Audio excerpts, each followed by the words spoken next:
Mathew Perry, they ain't your friends. And Blake Lively, it ain't always about you, but it's about us this week. Tales from the crib. So go ahead and hit the subscribe button. While you at it, go and hit that like button. Matter of fact, go and hit that notification bell because J-Lo's single. And guess what? We about to put my co-host down with J-Lo. I am not down with J-Lo. What? But welcome to the show, everybody. I thought you want to be her Ben Affleck. Chico Grande Chico 2 times. I'm way better than Batfleck. We got Sad Fleck over here. Felix Nasty Supreme 305. Welcome to the show. We brought the flames. This looks like what, a 4K background? Of course. Is this the naughty week? I mean, we getting naughty. It's getting real smoky in here. I'm gonna have to take the shirt off. And I've been doing my push-ups. That's only on Patreon. Oh. But welcome to episode 169, everyone. Hey, time to start the show. We're a day late. Because my co-host got beat up again. So, but we'll be all right. I got tricked. Messed up a schedule. Tricked, turned out, same difference. Whoa. This ain't no Diddy party. Dang, I mentioned Diddy already. We ain't even 2 minutes into the show. Diddy on the brain. God, dog it. I don't know, how does that always happen? I've been trying to go a whole episode straight without saying the D word. He can't even help it on the reactions. But this, all right, check us out on Crib Reaction. But this is Tales from the Crib. We'll talk about news, drama, and everything that gets under your skin. But what is the first topic? We got to talk about your favorite woman. Who? J-Lo? Not J-Lo. Beyonce? Not Beyonce. I love me some Beyonce. She got that new liquor out, too. I got to try it. Drink your bath water, girl. We got Blake Lively, as you mentioned in the intro, that she is actually getting a lot of drama her way. Oh, my God. See, now, I mean, at first when this topic came up, I was just baffled. I'm like, who is Blake Lively? And then I found out that she's Ryan Reynolds' girl. It's Deadpool's wife. Deadpool's wife. His real wife in real life. And then I found out that she's in this movie, It Ends With Us. They just did a smash in the box office, 180. Did you say it smashed? A smash in the box office, 180 million in the box office already in the first 10 days. That movie did 180 million. 180. Is that Didn't you say you wanted to see this movie because it was on your book list? I mean, it is on my book. On your book club. Hey, see, real man read books. Mark that down. But like I was saying, calm down, don't be a hater. But like the fake ones. You a hater. But like I said before, man, this movie should have came with a warning label, just like the book, man. If people out here thinking it was a rom-com, but it's not a rom-com, this gets real serious and real triggering. Basically, everyone's upset with the rollout of the movie. Well, especially with Blake, because she's Miss Gossip Girl from the show Gossip Girl, and that they felt like she was being so lighthearted. And this movie is actually a serious topic based on the book. It Ends With Us. That's about DV. Yes. Family relationship issues. If you get what we're saying. So they feel that the tone of her coming out and doing all this interviews and these things, that it's all lighthearted and fun and like come with your girls and check out the movie. It's party time, it's ladies' night, all this stuff, and it's not a ladies' night type of movie. This isn't like you're going too deep. You're going too deep, co-host. Just play the video. You're going too deep. I am a domestic violence survivor. I saw It Ends With Us last Friday night on opening night. I also read the book months and months and months ago. And I can honestly say fully in my bones that nothing has ever portrayed domestic violence in the way that I experienced it so accurately. That being said, there needed to be disclaimers before the movie and before the book, because I read it first, I felt like I was hit by a train. I was so caught off guard because I went into it thinking that I was going to read a girly pop love story, like a sexy rom-com. The PR really disappointed me. It seems like there were two separate agendas. You have Justin on one end advocating for domestic violence survivors, and then on the other side you have Blake saying, go put on a floral dress, go out with your girlies and come to the theater. It's gonna be a great time. It Ends With Us is in theaters now, so grab your friends, wear your florals, and head out to see it.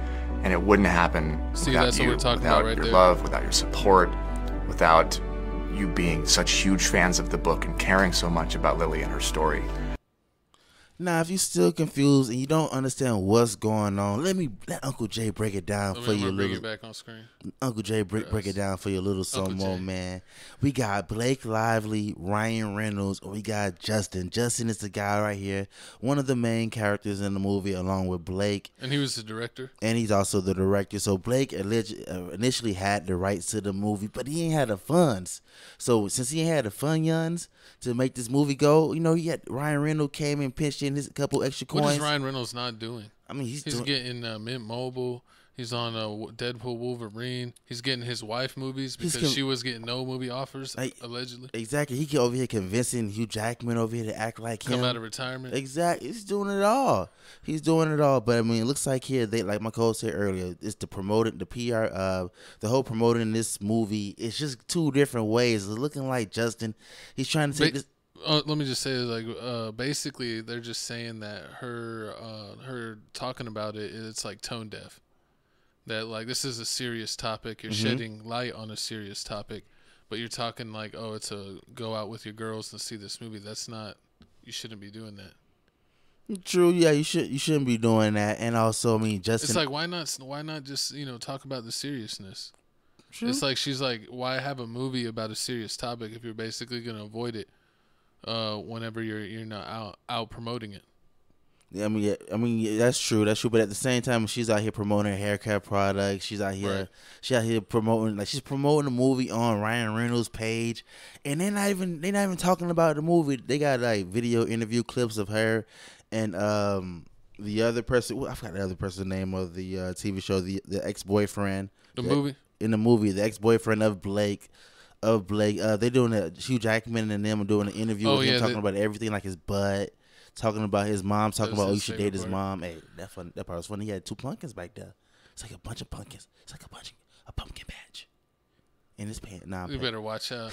Nah, but I mean, it's almost October. It was fun. Like, the whole thing was funny, and then to make matters even worse, like, this is, like my co said, this is supposed to be a movie about DV, but Blake, she didn't see it like that. She wanted to get edited by one of the people that edited off Deadpool, which was fun. Oh yeah, that was the worst part. So basically, they're like giving her all this trash because how she's promoting the movie, and then you find out that she basically took over the production from the guy that had the original rights, and that when she went to do it, that she made her own version of the movie where it was like a comedy, and the book is not a comedy at all. It's very serious.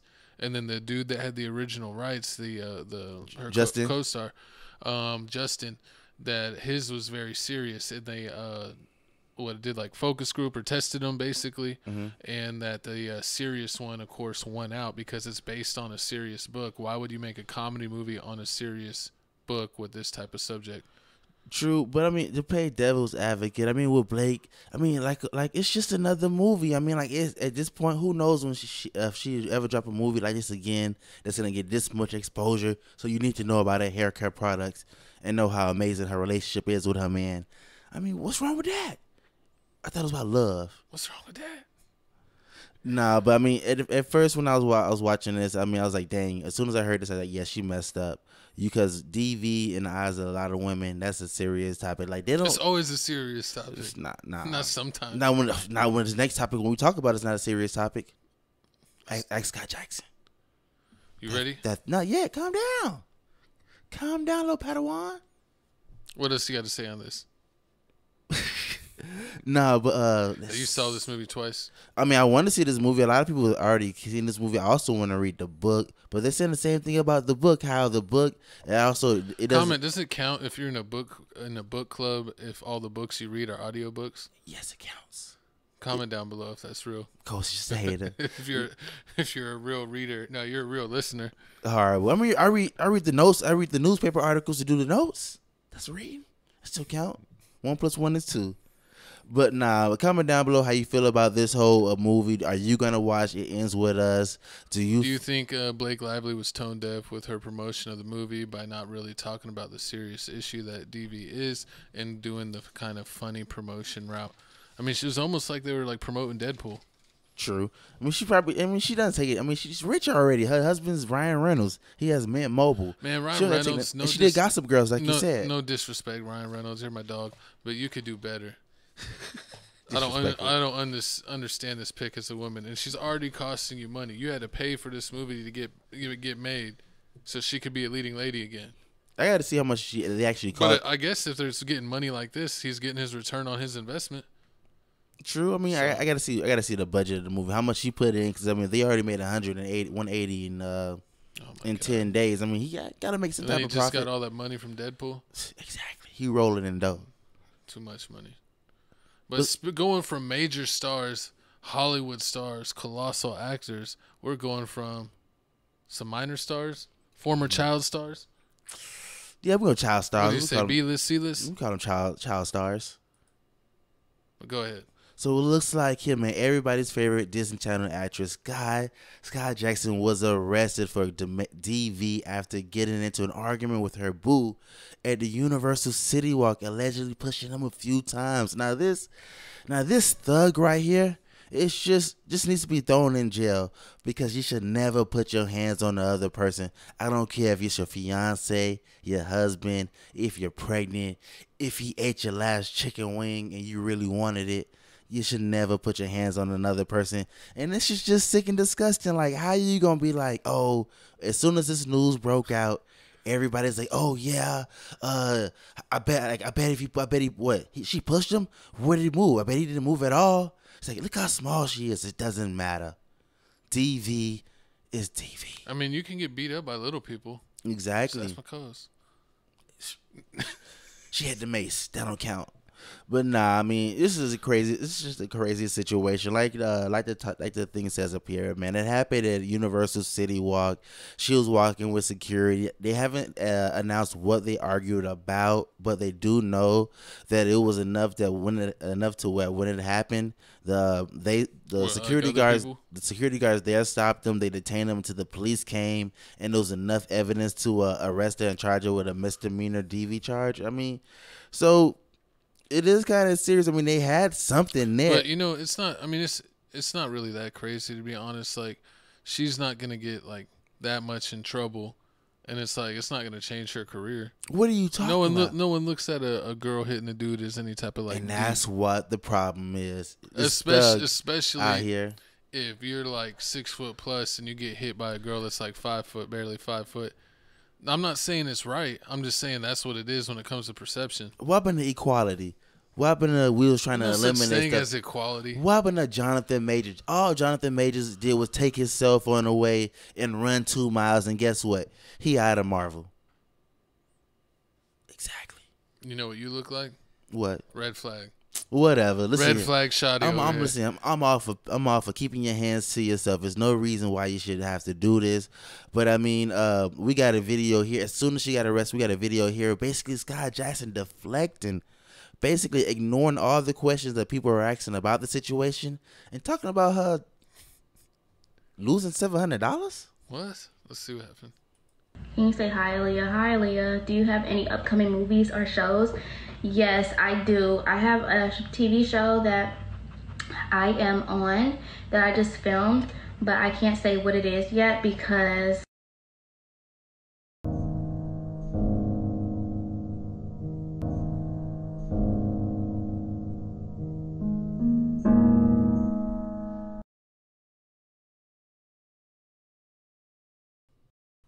all right.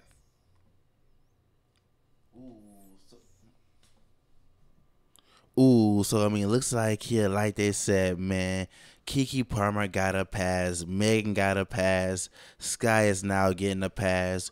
Women won't cancel women who abuse, but the minute you mention Chris Brown, they are ready to drag him.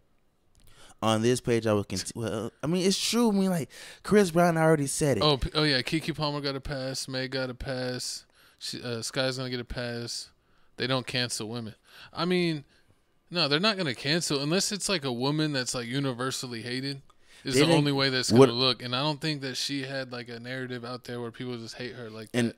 So she's going to get a pass for sure. Exactly. And that's the same exact reason why she didn't get charged, man. She got saved because she had no criminal. The boyfriend probably dropped the charges, man. They probably asked him, do you want to press charges? He said, exactly. He's like, nah. So basically what happened. I didn't get beat up by Mighty Mouse. Exactly. So basically what happened is. It's like when the co-host tries to act tough. Stop kidding around. Exactly. So I mean, they're saying that since she had no criminal history, and on top of that, since he wasn't cooperating, and he was like basically what McCall said, he ain't finna press charges on his pregnant fiance, because allegedly they engaged. That's pretty sad. The what? If you got beat up by your pregnant fiance. And this is exactly why you should be able to. It's not that people don't take it serious. You should be able to be fast enough to get away from her. I mean, unless she trapped you in an elevator. Fast enough. I mean, you don't. It just happens. You don't know when it's gonna get hit. You just get hit. That's why you always gotta have your spider senses ready for these situations. You gotta be able to know when a girl's gonna hit you and be able to and then get out of there. Hey, I mean, everybody. He probably didn't play sports. Everybody not that quick, but I mean, it's just looking crazy here. Because I mean, as soon as people out here saying they want equality, things like this happen. But as soon as a girl hits you, she want to blame it on her zodiac sign. Yeah, you just got to train better if you're out of shape. If you got a girl, you always got to be in enough shape, just enough shape to outrun your girl. If you don't have the time to work out all the time, you just got to be in just enough shape. You better play basketball every once in a while. You don't want to do so that. You can outrun your girl. So if they're chasing you with the knife, or they're chasing you with the bat, or they're chasing you with the car, you know how to bob and weave. But what if they catch you when you sleep and they pour hot grits on you? Oh, then you already lost, big dog. Or what if that race is over? Or what if they catch you coming out the shower and you slip and fall and it's baby oil on the floor and they beat you with a belt? That's hilarious, and they should record it. It was a Medea movie. It was horrible. See, but I thought it was a personal experience. But this is just disgusting and triggering. I mean, like you see it split. You see it really split. Like all the females out here saying like it's no problem. She did nothing wrong. But the man out here saying that no, she a thug. She Who knows what the up. man said? And the crazy part is, I really feel like they had to pay to get this off because she's not talking about it at all anywhere. Because I feel like, I mean, if she talks, did she really have a career currently where she would get affected? Like, was she doing anything? I'm not like a fan of hers, so I'm not up on her if she's like on any projects or anything where she could get dropped. She was in the Jessie TV show. I think she's also doing. You had your TV show. Of course, we got 4 YouTube channels. I didn't know we got a TV show. Don't worry about that, man. I'm out here working. But yeah, she did that TV show a long time ago. I think now she just like regular like spot on TV show like TV. No, I'm tripping. No, I'm lying. She's a TikToker. Oh God, that's not she's a TikToker now. Yeah, she has like over 15 million TikTok subscribers. So like she gets paid off of that. That's what she's always going live. I haven't gotten into TikTok because it's like my co-host goes through so many phones that it's always updating the TikTok password. And I go to log in and it's like, what's the updated TikTok password? I'm not doing this. Hey, I mean, you trying to get paid like she's doing the same thing SoulJaBoy doing. How we just saw her on live and they just like send her things like give her like mustaches and hats and all that stuff. They buy her gifts and at the end of the month you convert that to money. We gotta start going live on TikTok. It's hard. I mean, you have to in order to go live on TikTok you need at least 800 subscribers or more. You only got like 350. 400. Y'all haters, you need to go follow us on TikTok. Make sure y'all follow us on TikTok. We're going to give y'all more about that towards the end. But moving on to the next topic. We went from DV. Now we're tackling the serious stuff. Black on black hate. Because it's out here running rapid. So if you didn't know, man, Michael Rubin out here went to the Breakfast Club to, promote his... To stop the violence? No, he didn't go to promote to stop the violence this time. This time he went out there to promote his Fanatic. Wasn't he there with YG when they walked down the street? That wasn't Michael Rubin? Hard. But he would have been there if he wanted to. I mean, I wouldn't be surprised. But nah, he went there to promote his the Fanatic convention that he has going on. Basically, we're like, I don't understand. See, like someone's got to explain to me. Like, explain it in the comments below because it's like the NBA has always had merch, and depending on who their sponsor is, like before it was Adidas, like all their shirts and jerseys and everything's Adidas. Now it's Nike. Nike paid for the rights because it's like they do a contract for so many years, and then when it's up, all the companies. Put in a bid. And so Nike has it now. So it's like, I don't understand where Fanatics comes in. Because it's like, it's not like a retailer. It's not like a Foot Locker or something where they're just buying Nike stuff. So it's like, I don't know why like every team shop in the NBA or in other sports were like, oh, this is a Fanatics team shop. Is it just like the website that he's like running and setting up? Because it's kind of like they're saying like the clothing and the merch, but the clothing and merch isn't like, it's not a Fanatics t-shirt. It's still a Nike t-shirt.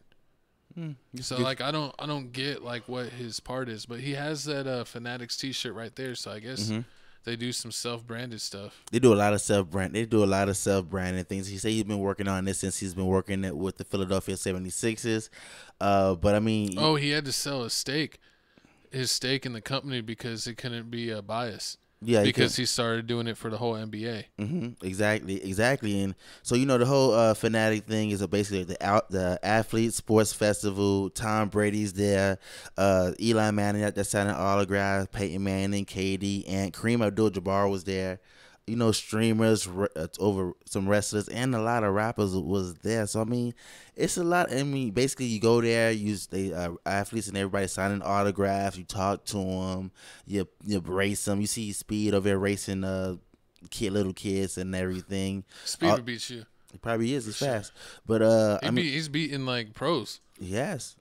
But I mean, you see a lot of streamers out here like streaming and going live because his whole thing is like networking and bringing like combining different groups like his rich and wealthy friends with like the streamers and the rappers and everything to promote businesses. Because I mean, that's basically how you promote. You basically get a celebrity, get them to promote your outfit. I feel like it's kind of funny how that goes because people are like, oh, I just want to help people, or like if you're the guy that runs the networking thing, then you're like the life of the party.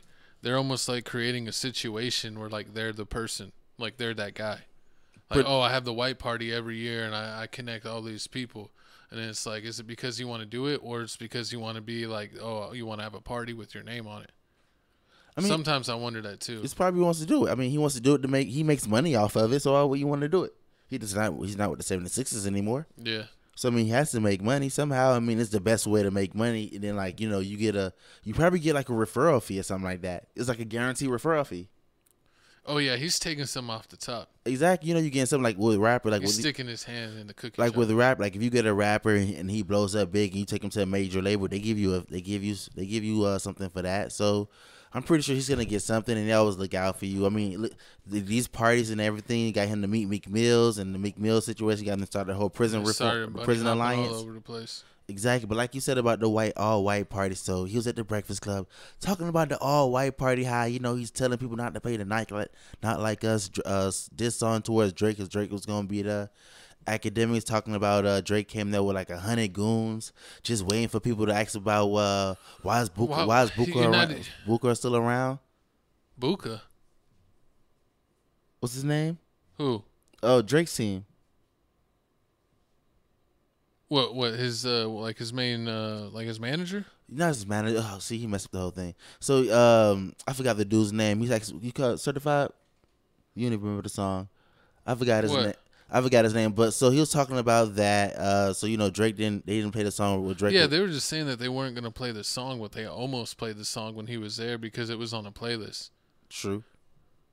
That's which is kind of funny that it's on like the general rap playlist. It's on Rap Caviar. You see, it's playing Rap Caviar. Yeah. So I mean, you also seen that the Not Like Us song is actually the biggest diss song ever.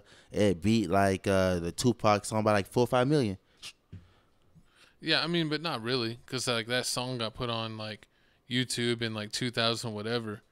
You're not gonna count for you're not gonna count for all the physical sales and the plays on the radios from back in the day. It's probably got it's probably like triple that, to be honest. Yeah. It's crazy that like even though like Tupac had passed away and like he still had the biggest diss song on YouTube for the longest time.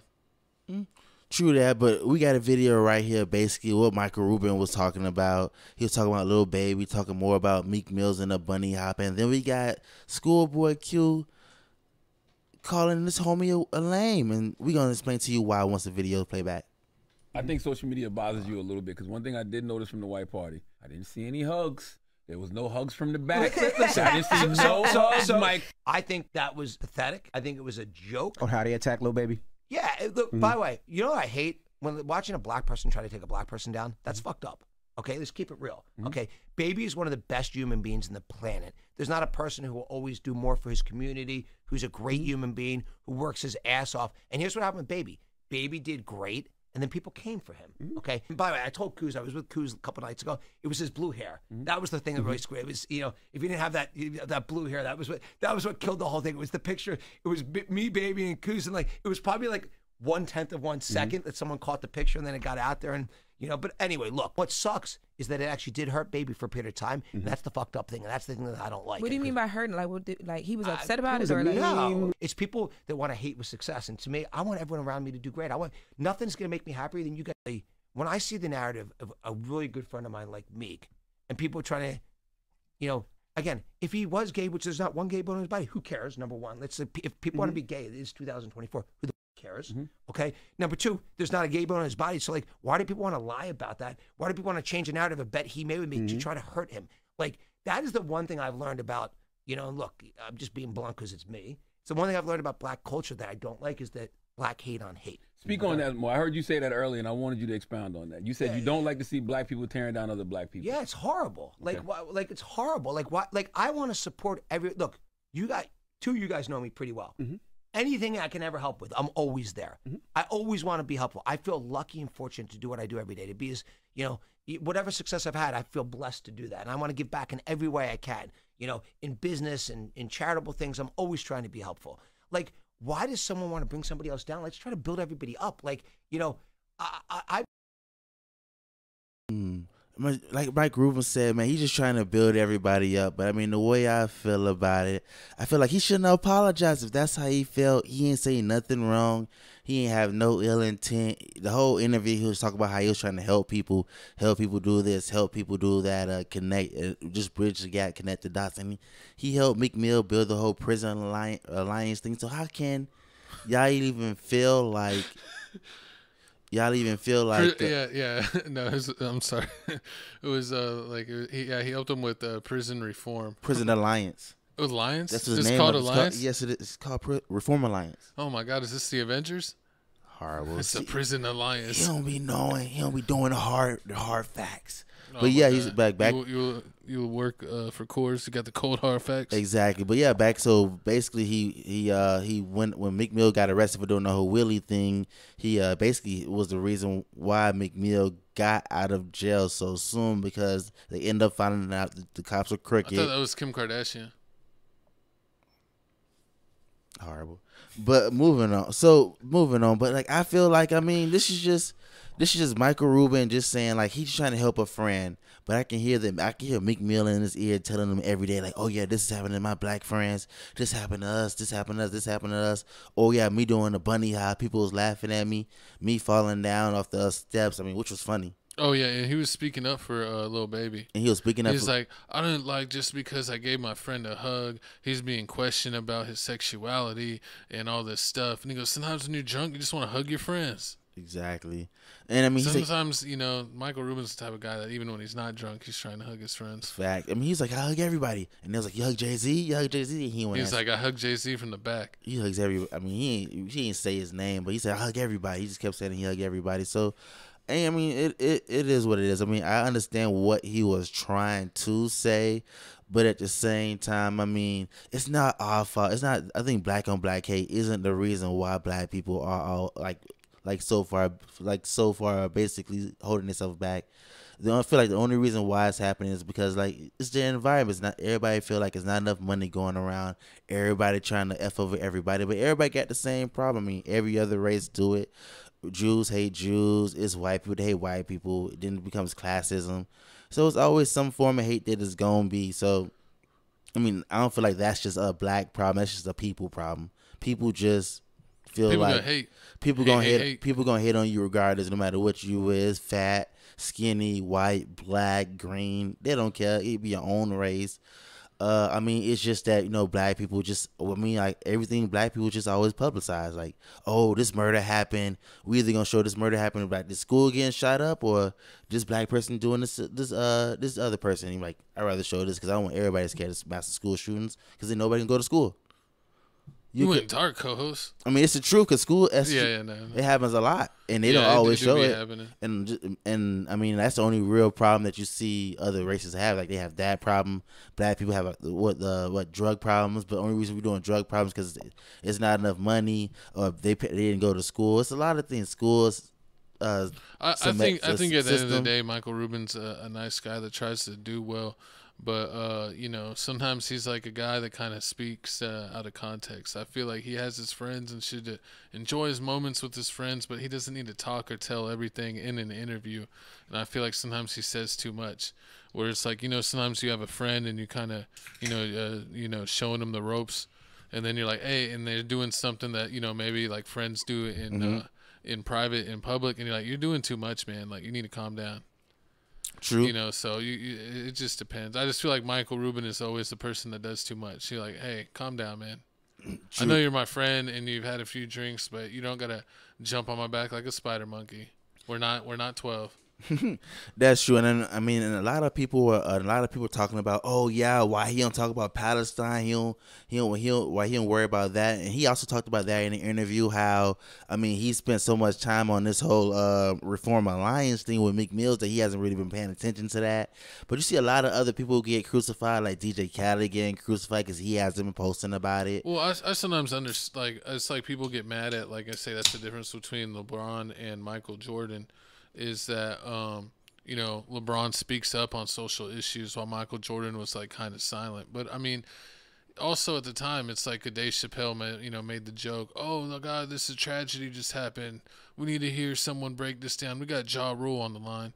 It's like, no, like, we don't need celebrities' input for every social issue. And, you know, if you're a basketball player and, you know, that's all you know, like, you really, like, study on, you don't really care about anything else, you know, you may not feel it's your duty to step up and talk about something that maybe you're not even interested or know that much about.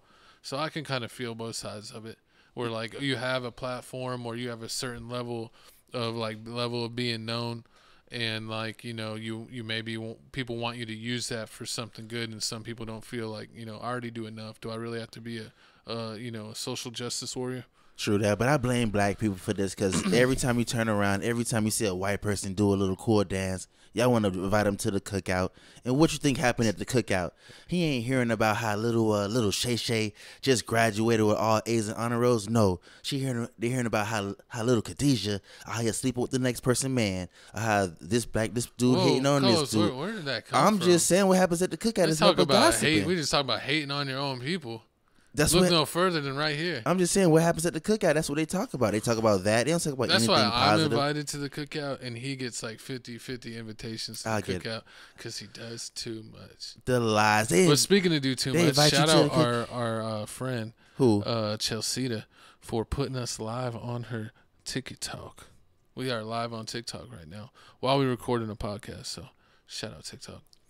But anything else to say on Michael Rubin before we move on? Michael Rubin ain't mean no harm, man. I mean, but at the same time, he just want to hug you from the back. Pause. But like at the same time, like my great uncle told me, every Don't tell your mom about this, nephew. Every white face ain't your enemy, and every black person ain't your kinfolk. Oh my God. I'm sorry, but.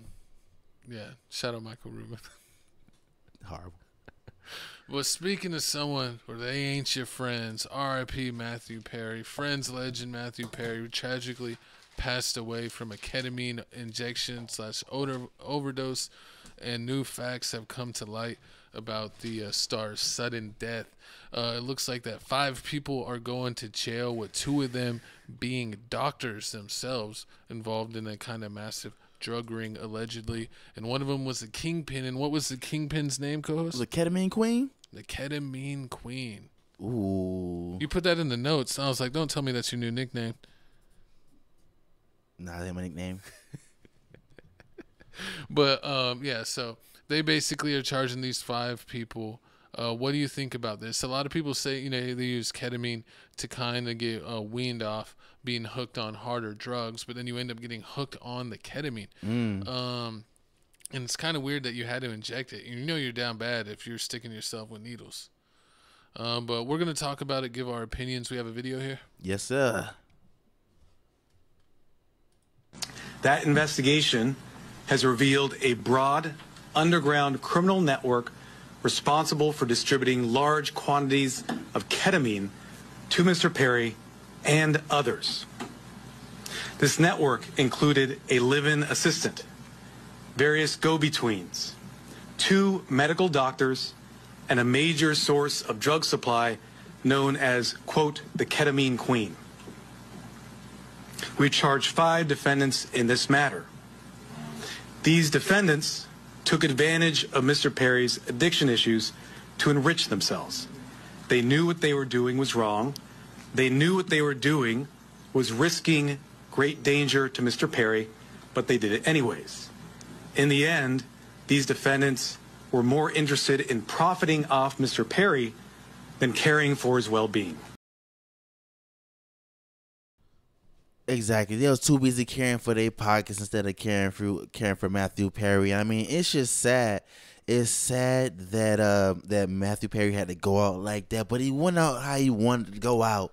What, high. Intoxicated in the bathtub? High as hell. Or in the hot tub? Hey, I mean, if you didn't know the story, we're gonna leave. It's been breaking down these past few months since he's passed away. People have been telling the whole story. So as soon as the situation happened, as soon as Mathew Perry died, they're saying that the ketamine queen and also one of the other people that got arrested, Eric Fleming, started texting on the app saying delete all messages quick. We gotta not talk to each other for a while. And then after that, Eric talked to Kenneth, which is Mr. Perry's assistant, and told him to clean up everything, put up the syringes, put up the needles, throw it all away before the cops come and investigate the whole area. It was too late. And that's what he got rid of it. He got rid of it. The only reason he got caught is because when the doctors did the autopsy, they seen that the ketamine hit. They can tell that the ketamine, how soon you took the ketamine hit, and they realized that it was too soon and it was too much of a big of a hit that it happened a week ago. Because they tried to blame it on it was his treatment that he had a week ago, and I was like, nah, the dose that he just got hit up right then before. They can tell when it's in your system. They can tell. They can usually tell within like 30 minutes. Exactly. So I mean, that's what. So and as soon as that happened, that's when his assistant just started splitting the beans, telling it all. I mean, Mathew Perry had it bad, man. Ever since he went to Swiss for this rehab, let me back it up even further. Ever since he started making money on France, started getting the millions and millions of dollars, he already talked about his drug problem in his book. Oh, yeah. I mean, he said you could see it in the different season of the Friends. That like this one season he was fat and he was an alcoholic. One season it was skinny because he was a cokehead. One season his like eyes were swollen because he was on pills or something like that. Because he said he literally like switched what he was doing like every season. And I mean that's pretty crazy that like he, to put your body constantly through that, because you could see during the show that he did fluctuate in his weight and appearance and even how his face looked. So, I mean, that's pretty crazy. But, Friends was a great show. Chandler was a great character. He was probably one of my favorite on the Friends show.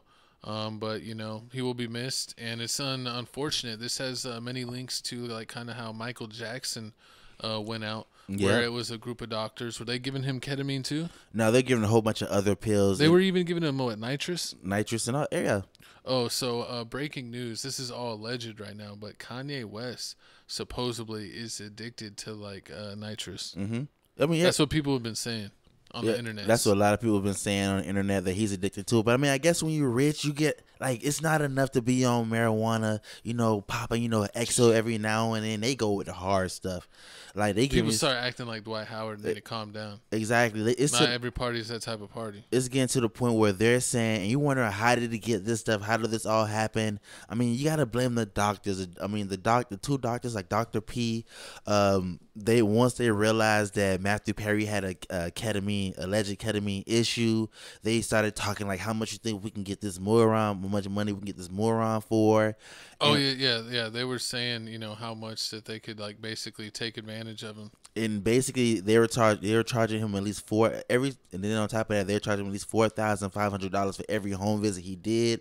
So at first, the doctor used to come to Mathew Perry's house at least like 2, 3, 4 times, like at least 2, 3, 4 times a day. Cause they say he was getting hit. He was doing at least 8 hits a day. 8 hits a day. He was averaging at least 8 hits a day. That is crazy to be able to be like, you gotta like. He's going through some things, man. Exactly. I mean, it was so bad to the point where the doctor was like, he went to Mathew Perry was calling him behind the aquariums to pull up and get him a hit. And he said he gave him a hit one time and he saw Mathew Perry like froze up.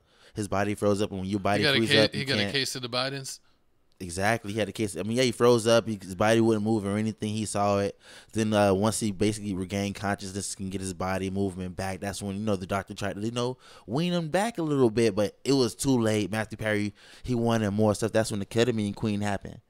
And that's when he got with the dealer. He got started going with the dealer because the dealer was charging him a lot less for the alleged ketamine than what the doctor was charging, because remember the doctor was hitting him. But I thought she started charging him more. After a while or no? No, she never charged him more. I mean, because the doctor was charging him. She's like Walmart. She's got the low prices. Exactly, because the doctor was charging him $4,500 for a home visit and $11K for the vials. God dang. And then I think the drug dealer was charging them a lot just for the vials and a lot less than that. Yeah, like, so he was saving. Yourself. And then like the doctor kept going there so much that, I mean, like, it's like if you got your friend and whoever you with, if a doctor goes to your house 8 times a day for like 6 months, pretty soon your friend's gonna know how to do it.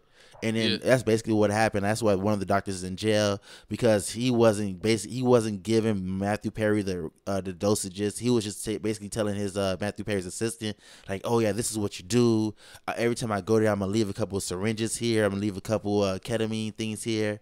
And I mean, that's what happened. I mean, like, basically, so it was all illegal. Yeah, all around. And they said it was so bad. Like at 8:30 in the morning, he woke up. He woke up in the morning, 8:30, wanted a shot. Then after that, 4 hours later, he was watching his movie. He said he wanted another one. He's like, let's make this movie even better. And then he was like, a few minutes after that, he said, Keith, go warm up my hot tub and give me the big shot. I want the biggest. I want the big one. And then we got the big one. And then that's when Keith left. He left to go run errands, and he came back. See Mathew Perry's face down. You can't shoot up an attic and leave him. You gotta watch him. He had to go run his errands. That's literally what your job is, to be the assistant. I mean, you doing it 8 times a day.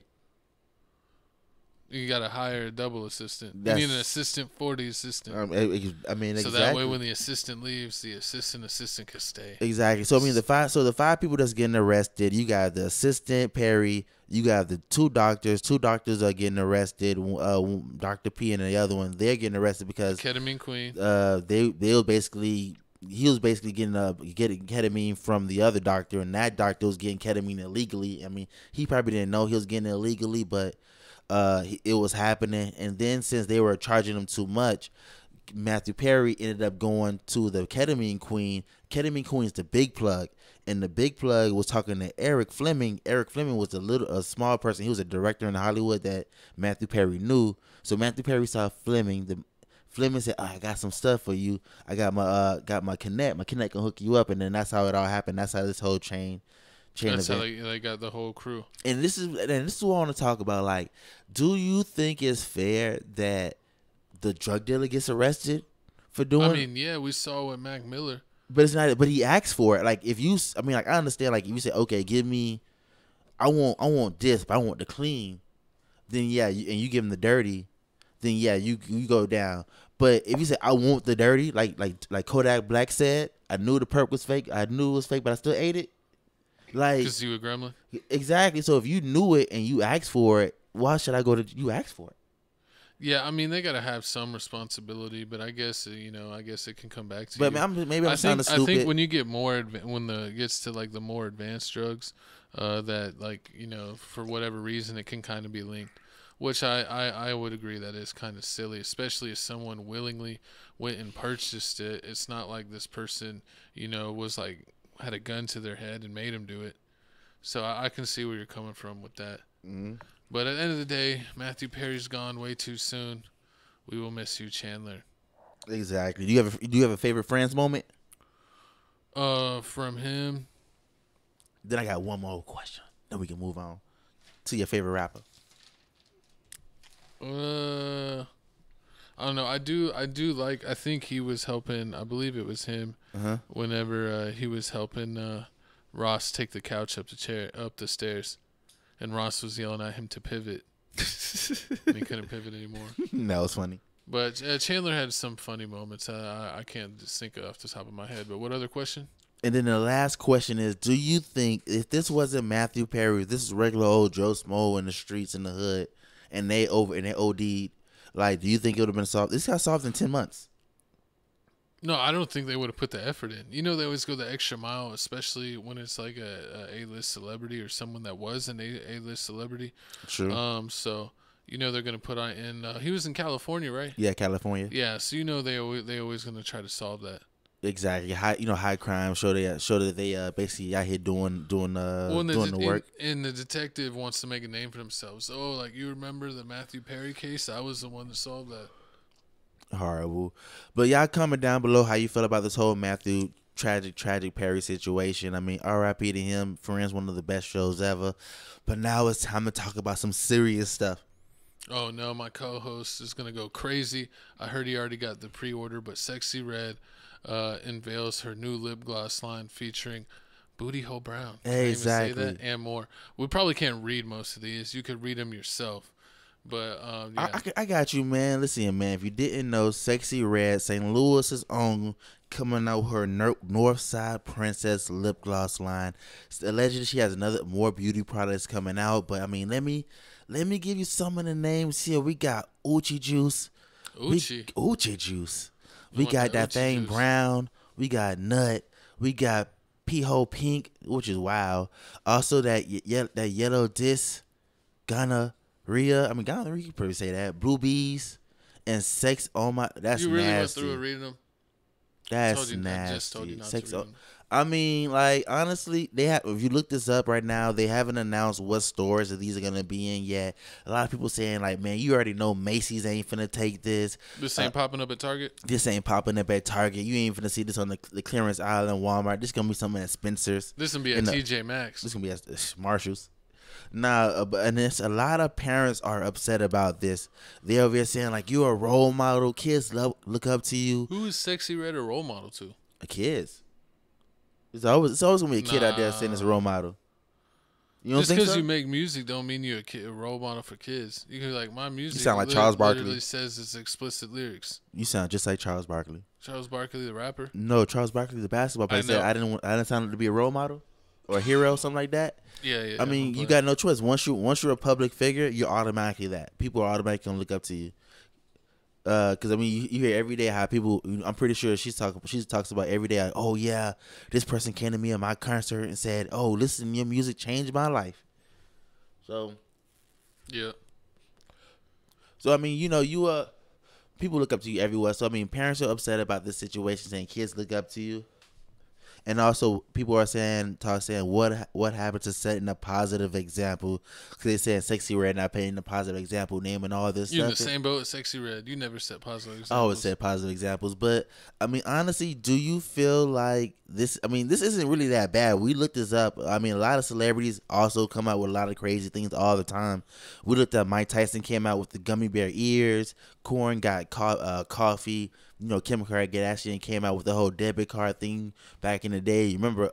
Simmons did the Rush card. Soulja Boy did like all those fake game consoles. Soulja Boy did fake game consoles. He did the Yums. I mean, you got you got your Yums. You got a Lady Gaga doing the perfume that's made with her blood. Oh my God, you would buy that. Or you remember the Lil Nas X shoes?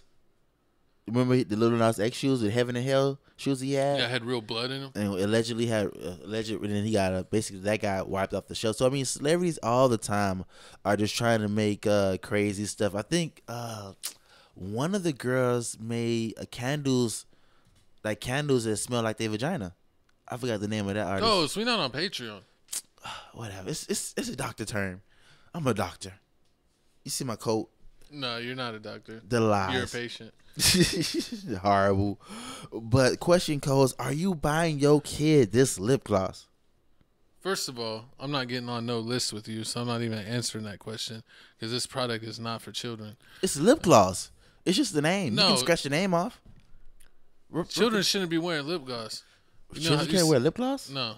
Not even like 12, 13, whatever? Not even the toy lip gloss. They gotta wait till they junior in high school. So what about the girls that do the pageants?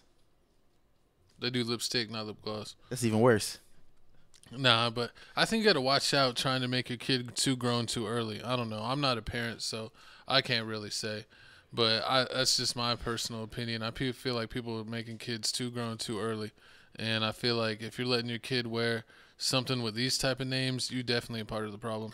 I wonder if it smells like it. Or does it taste like? Go ahead and sniff it, co-host. You know how like go ahead and sniff it. You know how like some lip glosses, you smell them like you open the cap. I already know which one you would sniff first. Which one?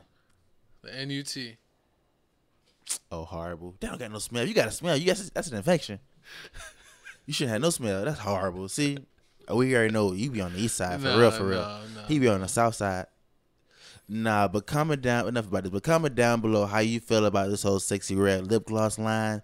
Do you feel like it's too much? She's supposed to be setting an example for the kids, or you feel like it don't matter? This generation is already going down in the toilet. This generation been in the toilet. They got skibbity toilet riz. What are you talking about? Like the Browns. Flush. Yeah, they go into the toilet like the Browns. Flush all the Gen Z and Gen Alpha. They're lost cause. But Sexyy Red's always going to do herself, so shout out to her for doing herself, I guess. Exactly. But shout out to this next person right here, man. No, not shout out to this next person. R.I.P. to this next person. How you going to shout him out? For being a legend, for doing what he did. Oh, my God, I guess. But we want to say R.I.P. to Texas rapper and producer Beat King. Has passed away at age 39. I mean, looks like today on August 15th, we got a post.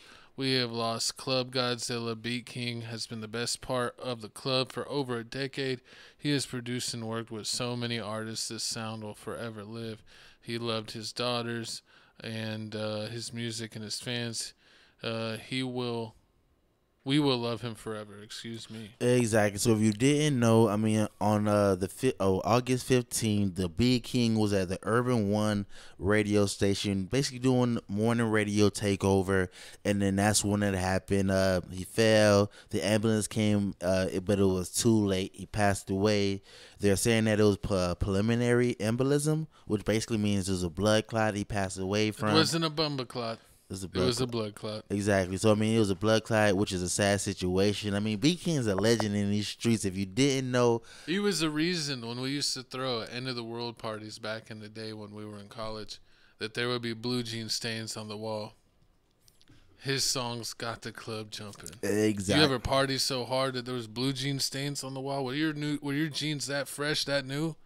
Never that. You dyed up the wall? I remember that. It was a fresh pair of jeans every other week. I remember. I hate that when you wear the fresh pair of jeans and you wear the white J's, and then sometimes it bleeds on the. Yeah, you got to be smarter than that. Horrible. You got to know how fabric works. Exactly, but I mean, if you didn't know, I mean, Beat King's out here is a legend in these Texas streets. If you in the club, they playing Beat King songs all the time. Crush It. So many other songs, but this is just a sad day. We were around in his prime.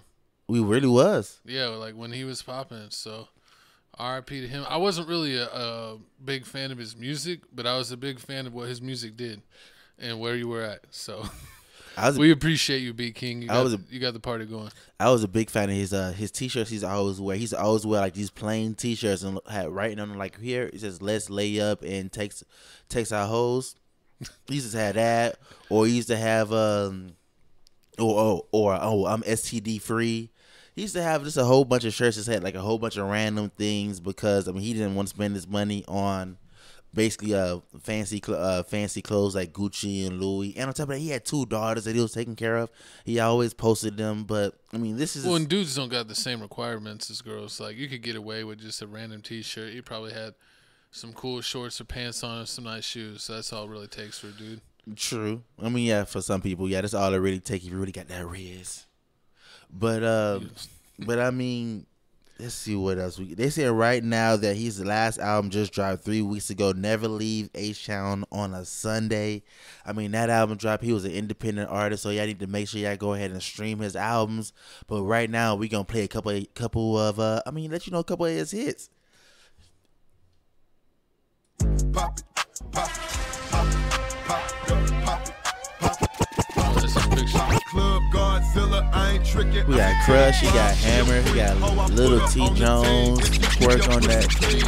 Are you about that life? They're gonna get us. They're gonna flame us for this. What?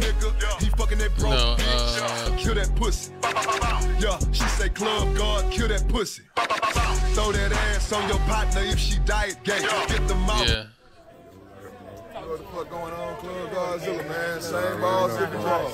sure. Hold up. That's all. Club Hush, bro. You know what it is. What a way to end the episode. I mean, in this topic episode. In this, God dang, Coach, you trying to cut him off early?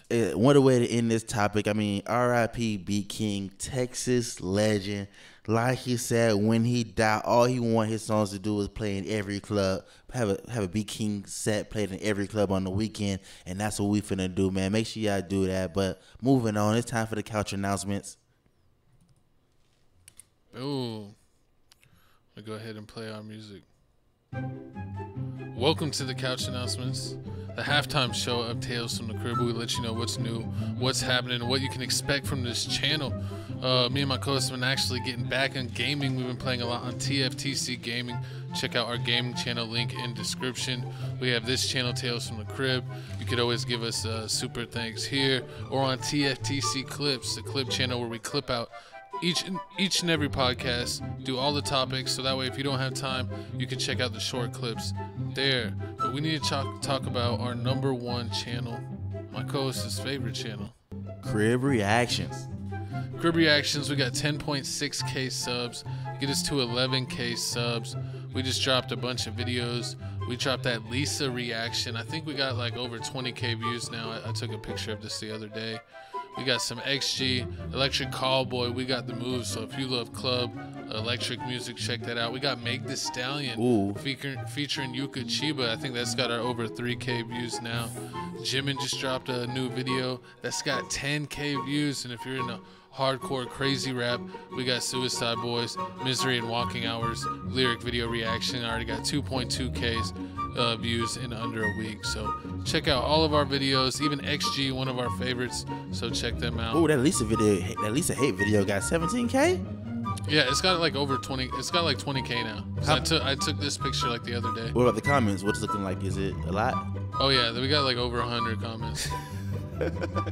Oh yeah, because everyone, if you want to join the hate train, join the hate train, join the hate crew. Help me talk crap about my co-host. Go on the Lisa video and everyone tell him how wrong he is with his rating. I gave Lisa a perfect 10 out of 10.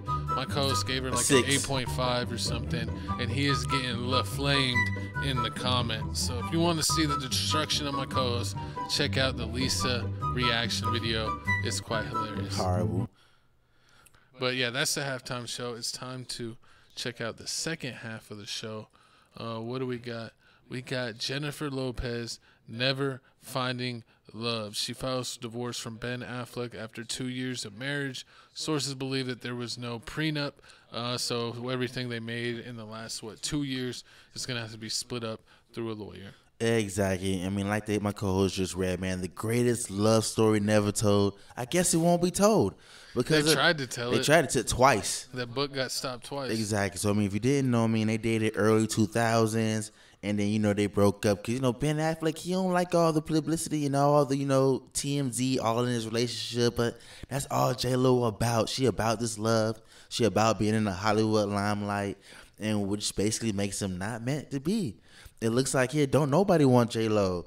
Mark Anthony was with J-Lo. Don't nobody want J-Lo. Mark Anthony was with J-Lo. A-Rod was with J-Lo. I mean, she had 2 kids with Mark. I think she had 2 kids with Mark Anthony. I really thought that she was going to stay with Mark Anthony because she was with him for like a minute. Yeah, 2004, 10 years. They was married. Yeah, so I was really surprised when she got away from him. I felt like A-Rod was just like a rebound dude. So who was Ben Affleck then? And then Ben Affleck was... A rebound? That was just her trying to relive She pulling an Angel Reese? Angel Reese? She getting all the rebounds? Rebounding to herself? Yeah. That's what she was doing. Hey, She's doing her Angel. I mean, this is why right now they say you don't spin the block because it ain't the same. It don't hit the same. But I mean, this is just sad. I mean, she dropped the album. She dropped the whole DVD, the documentary on Amazon that we talked about. Oh, she got flamed for a documentary. Everyone made fun of her. Everybody made fun of her because it was like super divified. They're like, this girl is crazy. Like everyone was like, she's out of control basically. Basically, and like my co said, there was no prenup signed, so they split up everything. They did have a house that right now they're currently selling. So I mean, that's most likely they do too much, man. Most likely that's what gonna be split. But at least when you move too quick, too fast. But I mean, you had people be trying to move too fast, man. But they had history. You don't move a little faster because you don't got a little history. Nah, it's still the same. Just because I knew you a little bit doesn't mean I know you a lot of it now. True that. People change. I knew you in the past, especially if it's been a good minute. Well, yeah, 17 years. Yeah. I mean, then on top of that, he ended up going with Jennifer Gardner. He was with her for at least 13 years. He should have stayed with Jennifer Gardner. She's a baddie. And she was. And on top of that, they still. I mean, J-Lo's a baddie, but you got to level like crazy with baddiness. True. Sometimes the craziness outweighs the baddiness. True, and on top of that, she was low key, like she wasn't all in the limelight like J-Lo, always trying to be seen and everything. I mean, she wasn't Deadpool and Wolverine. Spoiler. Horrible, but I mean, I just pray that Ben Affleck don't end up with Kim Kardashian. Oh, he's going to. I could see it. You see what the Kardashian? She would want the bat fleck. Oh Lord. She's like, put on the mask. I mean, she had Reggie Bush, so might as well. Kanye West. But I mean, that's enough for this Hollywood love. Oh, they said she did an interview recently. Who? I think it was the Tonight Show. Kim Kardashian? And that she was saying that her kids want her to be with the streamer. Oh, yeah. And so everyone was like, what's Kai's friend, Ray? Which one's Ray? The Asian dude. Oh, yeah. Yeah, that he was going to get a Kim Kardashian. That would be hilarious. He's like 19. He's like 19. Yeah, and he's good at hoops. He'd probably be my co-host. But the lies. But enough about that, man. Y'all comment down below how y'all feel about the whole Ben Affleck and J-Lo situation. You know what's funny? We've been covering this J-Lo for like at least 4 or 5 topics before. This is like our 5th time to covering J-Lo. Oh yeah, like within the least like past like year or two, she's like come up every so often. And like, she's always in the news, but she's a drama queen. She's basically what's her name, Mariah Carey. Basically, Mariah Carey's big time diva. And we basically like seen their whole divorce play out. Like we see when they were started. Ooh, look who's hanging out with each other. Ooh, who was spotted leaving the club at 2 a.m. Basically. Ooh, look who was visiting whose villa. Mm-hmm. And then ooh, they're getting married. And now ooh, they arguing. Ooh, look who's not wearing their wedding ring. Ooh, it's a divorce. Exactly. We've been through the whole benefit journey. Exactly. Them J-Lo over here lying, saying, "Oh yeah, we're not getting a divorce. My ring, I just left it. It's getting cleaned right now. What's in my other pair of pants?" Like, they already talked about him getting his own little place and everything. But enough about that, man. Our prayers and condolences go out to Ben Affleck. I know he's happy. He's he got the away worst from Batman too. Ben Affleck for real? Yeah. Disrespectful. I didn't like him as Batman. He's terrible. Comment down below. Who's your favorite Batman? But moving on to your favorite, moving on to everybody's favorite gymnast, man. It looks like here's Simone Biles' mother wants to rebuild their relationship after losing her into foster care at 3 years old due to drug addictions. There's a lot of people on drugs this episode. I know, right? Y'all need to calm down. Hey. Would prefer that Simone initiates things. I want her to reach out to me. She's 27 now. Ooh, exactly. She's 20. So if you didn't know, I mean, so I looked this up. Like, there's movies, there's documentaries. There's each one a movie played by Tisha Campbell's. I think she's playing Simone Biles' step grandmother. Which is it's a pretty good movie, but I mean, if you didn't know, Simone Biles, she had 3 other siblings. She's the 3rd child. She's the 3rd oldest out of all of them. As a kid, she grew up. Her mom was on drugs. Dad wasn't around at all. He was also on drugs. Also, the mom ended up losing the kids to the foster care system. And you already know, with the foster care system, the first thing they try to do is they try to, find a family member that basically wants to will take you in. And I mean, her family, she did have family members that did take her in. She had Ronald and Nellie. I mean, basically was the father of her mom and also the 2. So her grandparents. Basically her grandparents, and then her 2 oldest brothers, her 2 oldest. Her oldest sister and her oldest brother, who also actually had the crime problem that's going on right now, the murder problem case. They end up going with another family member, And then now it's coming out that, you know, she just wants to talk to this daughter. She's already speaking to the youngest daughter. I'm guessing she's already speaking to the other 2 kids. It's just this one, the Simone, that she wants to speak to. But at the same time, she has Simone's number, but she's not going to use it because she wants Simone to call her. What's crazy is, like, she did kind of have like a tragic start. But from everything that we heard when we were checking out the information on Simone, it looks like that her grandparents were, like, very well off. Yeah. Like, extremely, like, where you would consider them rich. So it's kind of weird. Like, if your grandparents, like, were of stature where they were, like, rich enough, where they even started their own, like, gymnastics gym, right? Yeah. That, if they were that well off, how did their daughter get so messed up in drugs? That was at the end. Like, you know, she got up in you know, where Simone and her siblings ended up in foster care. That's kind of crazy. It's not. Because, think about you it. know, her grandparents were great parents, and she had a great upbringing, and even called her grandparents mom and dad instead of grandma and grandpa. I think it was really her step grandma, right?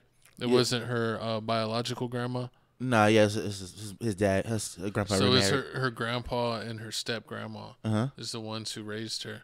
But, you know, she had a great life, and you know, she actually even still trains at the gym that her parents, you know, grandparents, you know, that they made and created.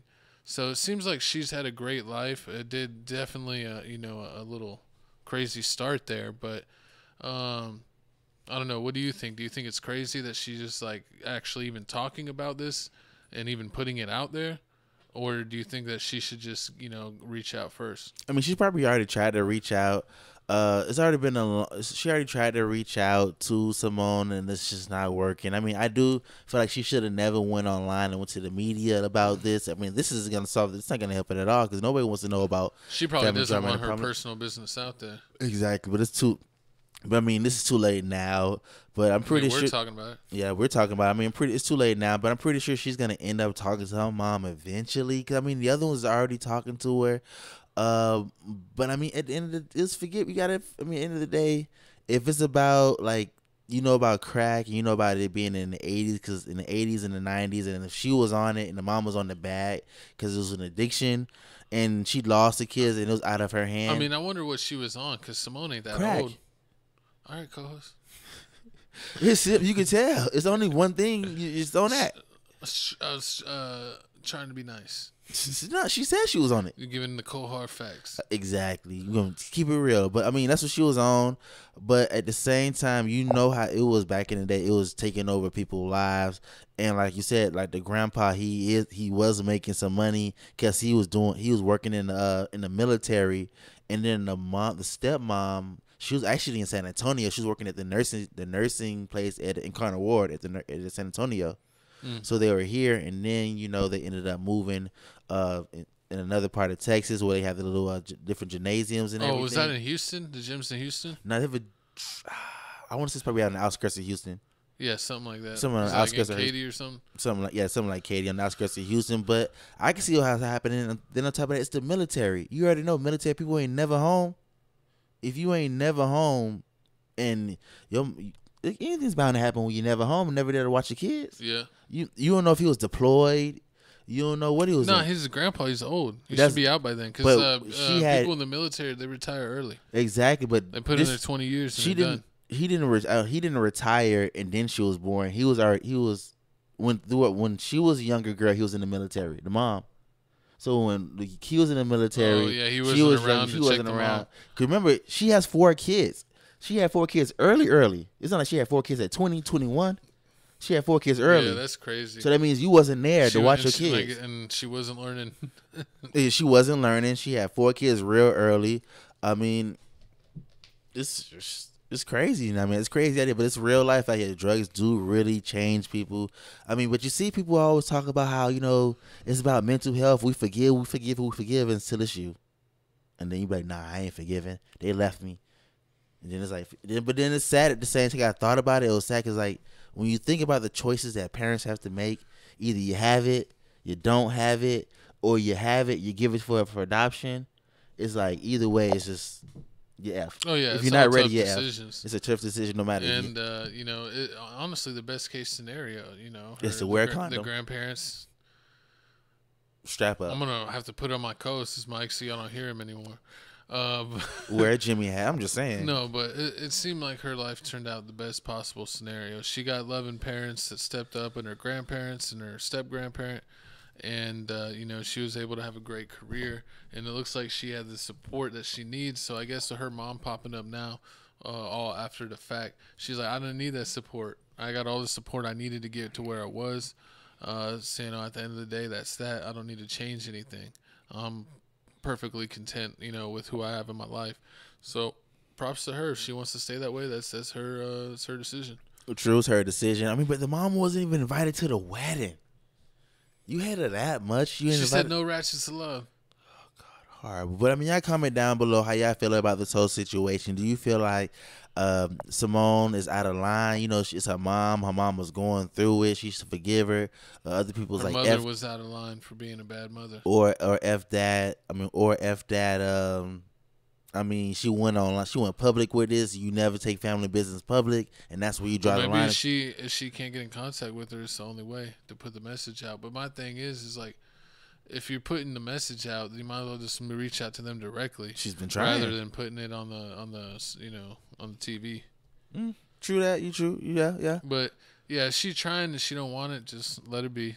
Sad. I mean, it's sad, you know, but nobody wants to, you know. She could still get on Vlad TV. She could still get the Vlad TV. Who, the mama? Yeah, Vlad TV paying everyone that's associated. I believe it. I can see that happening. Vlad, she doing the whole Vlad interview. Go get the Vlad interview. You'll be fine. Exactly. But speaking about being fine, I mean, who won't be fine? It looks like epic news in the Star Wars universe. Star Wars: The Acolyte will not get a second season. The hated season that everyone said was trash is in fact trash. Yeah, they're not renewing it. It's a whole lot of drama. It's actually the worst performing Star Wars show that's ever happened on Disney Plus. So it's kind of crazy that happened. And you know, I don't really care. I didn't like this show. I feel like I had one cool part and that was it. That's it? Yeah, that one fight scene, spoiler alert if you haven't watched it, but that one fight scene where everyone got murked, that was the best part of the show, the Murk Fest. I can see that. But, I mean, a lot of people are saying the reason why this isn't going to be making to another season is because it went over budget. I mean, it was already over budget. People weren't really watching it. And then once you got towards like the episode 3, 4, 5, the viewership just dropped off a cliff. The viewership just dropped off a complete cliff. So it's definitely no point in bringing that back. But now that they canceled this, it's going to give them more time to focus on making the movies, because it looks like here they're going to be making a Grogu movie in the it's one movie. It's like 2 movies. I forget what the second movie is, but it's a Mandalorian and Grogu in one movie, because you know they're like a package deal. So it's like a Mandalorian Grogu movie. It'll kind of conclude the journey, because there is gonna be an Ahsoka season 2. So I think the Ahsoka season 2 will help lead up to the Mandalorian Grogu movie. I think there's going to be some other movie, and then maybe like a Rey movie. I don't know if they're still going to go through with that. But if they haven't learned anything, all the stuff that the fans don't want has been failing. And rumors have it, people have been wanting Kathleen Kennedy out for years, that she does want to retire, but she wants to retire on a hit. Well, this show that you put together, this super woke show that was lore breaking and all kinds of dumb stuff, you know, the fans have spoken. Nobody watched this and nobody cared. That's why people aren't even really making videos about it that much, because it's not getting views, because it's the lowest viewed show that they've ever done. And I feel bad for the dude, I'm sorry, I forget his name, the actor from the main guy in the middle there, that he did a great job, and I felt like he was probably the only one that did a great job in the show. He was from not Suicide Squad. What was the Fast and the Furious? No, it was the show where they played the games, but if you lost the game, you died. Squid Games? Squid Games. Thank you. God, I was having a brain fart. Yeah, he's from Squid Games. He was the main guy from Squid Games, the TV show. Because you know how they did the TV show, then they did like the game show? Yeah, I remember that, yeah. So, yeah, he was the main guy from the game show. Forgive me for not remembering his name, but he was great in the show. I liked him. But beyond that, man, it was a terrible plot. No one was invested in the twins. I don't know. horrible storytelling all around. I mean, didn't you like? You thought it was terrible as well. I mean, this whole TV, it wasn't really that good. It was slow, and it first started off slow, and then it didn't make any sense at all. Like they were trying to figure out who basically who killed who. What was the reason why this person going around killing all the basically the Jedis and trying to do it with no weapons. Oh yeah, he wanted her to kill a Jedi with no weapons. So I mean, it didn't end up turning out that the whole boss that wanted them to do it with no weapons was also the person that was basically the black. Was it? He was like he worked in the shop. Yeah, he was like the assistant that helped her make the poison. Yeah, to kill the one dude who that one Jedi that was like that white dude that like had like the scar and the long hair that was like. Remember, he didn't move. Yeah, he was just like always meditating. Yeah, like that was so dumb. They're like, oh, what did he do? Like, why did he take this like vow of silence? Like, what was the bad thing that he did or witnessed? And it was like nothing. This dude literally went crazy for no reason. He was homesick and wanted to leave, and then that one entered his mind and got out. But then he was fine after that, and he survived. So it's like, why would he want to kill himself? True, but I did hear that they really wanted to make a Sith TV show. They really wanted to focus more on the Siths, but the reason why they didn't focus on the Siths because they didn't want to talk about that. That's why they focused more on like the witches and everything.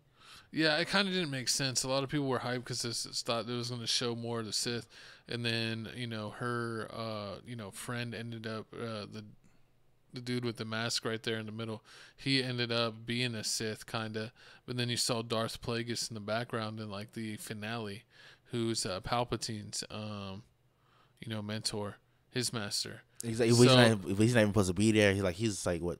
Well, they're like, what age is he? Is he really supposed to be there? Like, why would you throw him in the show? Because he just wanted to have the first time he's on TV be in your show.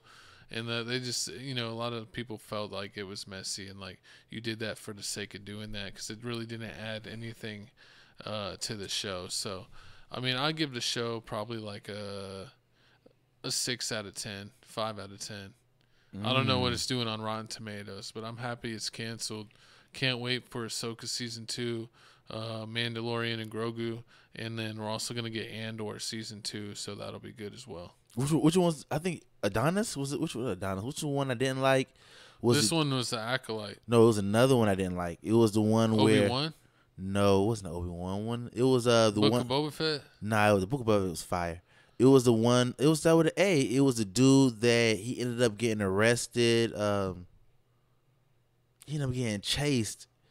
He ended up getting arrested on a different. He ended up getting arrested on the planet, and then what? Oh yeah, and then that was Andor. Yeah, Andor. I didn't like Andor, and then I think that was also we had the scene where they also kept showing like the person that worked there. Oh, kept on eating cereal. Yeah, that's it. Yeah. I liked scenes from that show, but I would agree with you. I don't feel like it was as good as like the reception was, where people were like, "This is the best Star Wars I've seen in forever." I think the main actor's name is like Diego Luna. Mm-hmm. Love him. He plays Cassian Andor.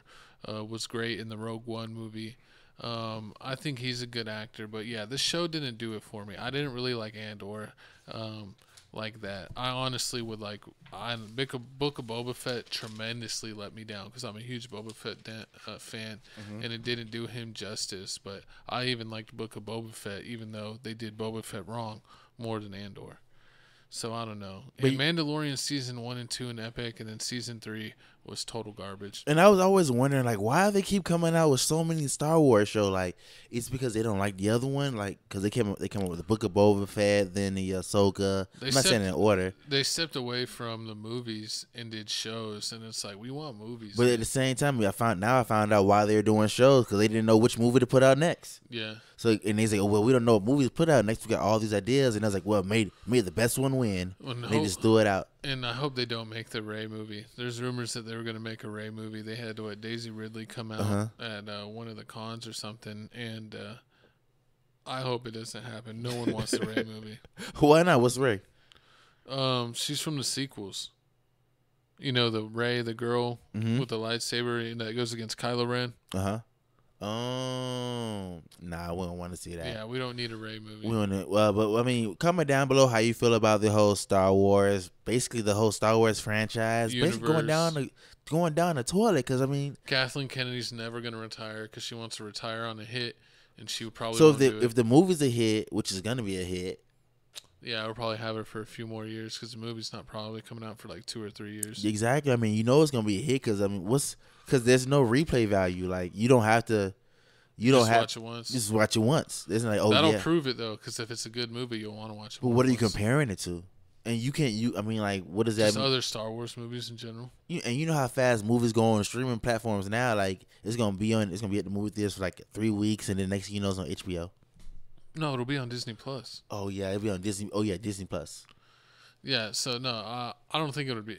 I don't think the turnaround is that quick. I think it'll be in theaters for probably like 2 months, and then it'll be like a month or two, and then it'll be like on Disney Plus Premium, where you probably pay a little bit of fee, and then maybe a month will go by, and then it'll be on there for free.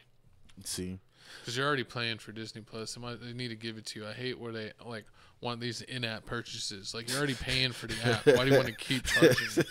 It's ridiculous. Coles is triggered.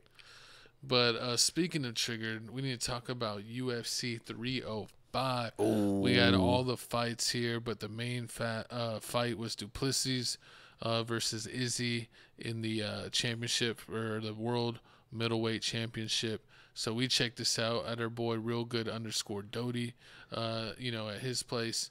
We made burgers. We checked out the fight. It was a great time, and he will be back for the NFL season. So hope you're ready. NFL show, Tales from the Crib Football is coming back, baby. But what did you think, co-host? We basically watched all of the prelims. We didn't see any of the we only watched the main card. Excuse me. We didn't watch the prelims or early prelims. What did you think about the fights we watched? I mean, a lot of the fights were good. It wasn't boring like the last UFC event where a lot of them ended in decisions. I mean, this one was people was either getting knocked out or they was tapping out, which is pretty good. That's what you want to see. It's what you want to see. But I mean, with the whole Duplessis Izzy fight, at first I was like, man, Izzy may have a chance. But then as soon as I seen that Drake betted on Izzy, I automatically knew before they hit the ding ding bell for round 1, we going Duplessis. And just like that, Duplessis won. I mean, the match was good. I mean, we called it. Our boy Seth was like, Izzy's got it. You know, he had him in a bet, but not for him to win. He just had to land a strike. It was a gimme, so of course he won that. But you know, he's picked him in a fight, and of course, since Drake bet on him, he lost, man. The Drake curse is undefeated. I think they said him in like MMA or boxing or any like type of fighting thing, that he's like 115 and like 12. He's basically like 17 and 189. He's just horrible at bet. Never follow Drake bet. But with this fight, I mean, I'm really surprised with Duplessis because when we was watching, we was going round for round. Like each round could have went either way. Like the first round, Izzy won, I feel like. Then the second round, Duplessis won. Then the third round, I think Izzy won. But then it looked like Duplessis was just gassed. I thought Duplessis was gonna lose because he looked tired. Yeah, he was tired. He was pretty tired, man. They both looked tired after a while, and then at the end, when Izzy lost, like I feel like he was basically running, like he was getting stuck like every few moves, and then like he started turning his back and running. And honestly, on the last one, I didn't know why Duplessis even jumped on his back and went for the choke, rear naked choke. The rear naked choke, like. I was like, man, he was already running, and then you basically got on top of him, just the ground and pound. True. And when you start covering up and not defend, or like you're just trying to get away, they call the fight real quick. So I felt like he could have got him out in like 5 seconds rather than trying to choke him out and eventually getting it in like 30 seconds. True. Yeah, but I don't know. Yeah, I understand where you're coming from because I mean, like the way he was, I'm not sure if Izzy was laying on his stomach, I forgot if Izzy was laying on his stomach or Izzy was laying on the side. I mean, if Izzy was laying on his stomach, then yeah, you can do the ground and pound, hit him on the side of the face while they face down. Well, that's what I'm saying, because it was like he was kind of knocking him left and knocking him right, and when he knocked him right, he kind of like got on his back and kind of rode him to the ground, and instead of just like sitting on him and just like punching him until like they call the fight, because all he's doing is covering. he like got him in position and then got him in choke and then eventually choked him out. True. I mean, a win is a win, but I just felt like, you know, sometimes I feel like when you're punching and the ref jumps in, that it looks like, you know, you beat him into submission rather than just, you know, you choked him out. True. I understand that. Yeah, but at the same time, I was thinking like if he was already gasping the third round, like you basically you got the clear shot to catch him in a chokehold, or you can try to like level him, level yourself up to get him on the ground and pound. But you may not get the ground and pound. He may get out. You may be too tired to swing to any actual punches to tire him out. Might not connect. He might grab you and hold you down. So I mean, the best thing to do is, I guess, just choke him out and get it over. I'm gonna just choke him out. I'm tired. He tired. Let's see what's going on. He's not gonna be able to resist. He'll just have to give in. True. He just has to get in. But I mean, Plessis been real impressive, man. A lot of people 6 years, no losses. A lot of people are saying that his last 3 wins might be like one of the biggest, like, you know, 3 wins in a row that anyone's had in UFC history. That it's, you know, probably like top 5 as far as like beating like 3 really good people in a row. So Plessis on a roll. We got a clip here. Show a little bit of what went on. Look at this guy. Easily came out with an urn like he was finna actually do something. Like he was the Undertaker. What I want next is whatever they give me. I have to be honest there. You know, I honestly don't think Alex Pereira should drop down to 185. If he wants to, great, perfect. But then we're going to hear the excuses. I saw we saw Izzy stiff that man in the first round. I felt Izzy's punching power tonight. If that, you know, Izzy has great timing. He's fast, he's long, and he has great combinations. But I felt the power. If Izzy stiffens you like that, you do not want to be in there with me, especially not when you're going to come in there with the excuses, no, I cut too much weight. That's going to happen. Everybody's going to say that. So stay at 205, fight your fight against the number 7 ranked guy. Number 8. Oh, number 8. Okay, cool. Well, I mean, fight your fight there. What were your thoughts after the fight when Dricus alluded to the fact that you could have been retiring tonight? Probably from you taking your gloves off, which gave everyone, I think, skipping a heartbeat. Nah, people would just read too much into but for me, who knows what happens? Like, again, life is fleeting. Who knows what happens? Anything can happen. He might never come back if something happens to him. Any one of us in this room could go tomorrow. So I try and take each fight, each moment as if it was my last. I only took the gloves off because it was tight after the fight. I think he's got a strong head, man. I hit him with some shots. So my hands was a bit, not broken, not even close, but just a little bit sore. So that's why I took the gloves off, but nothing about retiring. No. I told you, I'm not leaving. Yeah. I'm not leaving until I want to leave. Why are you cussing at him? He said he's not leaving, but I mean, like Duplessis said, like with Alex Pereira said, yeah, I'll go down to 185 from 205, but Duplessis is like, but if I beat you, you're going to be like, yeah, but I went down in weight. But then it'd be like Ryan Garcia. Exactly. I had no strength. Exactly. I was barely alive. So, but if Duplessis moves up to 205, the fight Alex Pereira and loses, then Duplessis doesn't lose his belt because he's in a whole nother weight class. So he just loses in the heavyweight and then goes back to middleweight and he has a title. Yeah. So I mean, they don't want. So we want to know about that, but a lot of people. We'll see, man. He might put that out there, like, "Hey, I'll fight you, but I ain't gonna put my belt on the line." I mean, you ain't coming down because that'll be excuse city. I'm coming up, and I don't got to risk the belt. Yeah, but exactly. So I mean, we got to see who wants to see that fight. But a lot of people say they want to see the Strickland fight because the Strickland fight ended was close. It ended in decision. Ended in a split decision.